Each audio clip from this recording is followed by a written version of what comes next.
कोकणातील अणुऊर्जा प्रकल्पावरून नारायण राणे आणि विनायक राऊतांमध्ये जोरदार जुगलबंदी पाहायला मिळतेय। प्रकल्पाला विरोध करणाऱ्यांनी समोरून आंदोलन करा, मग मी काय करतो ते बघा, अशा शब्दांमध्ये राणेंनी विरोधकांवरती हल्लाबोल केला। तर राणेंची हरणारी वृत्ती अजून गेलेली नाही अशा शब्दांमध्ये ठाकरेंचे नेते विनायक राऊतांनी त्याला उत्तर दिलंय।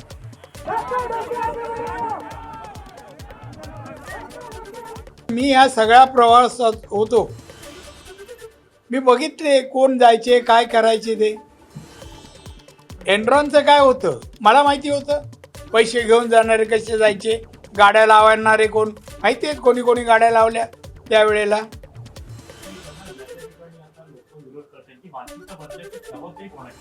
कोणाची नाही, मार्ग आहे ना, मानसिकता म्हणजे माझा फॉर्म्युला आहे, कळलं ना। हां, किती वेळा समजायचं, किती वेळा समजावायचं। ते नारायण राणेंची स्टाईल झाली। दुर्दैवाने खासदार झाले, मंत्री झाले, तरी सुद्धा त्यांची जी हऱ्यानाराय वृत्ती जी आहे ती गेलेली नाही, हे त्याच्यातून दिसून येते। आणि राणे स्टाईलने उत्तर देण्याचे दिवस गेले। आता आम्ही सुद्धा काय मेलेल्या आईचं दूध प्यालेलं नाही आहे। एबीपी माझा, उघडा डोळे बघा नीट।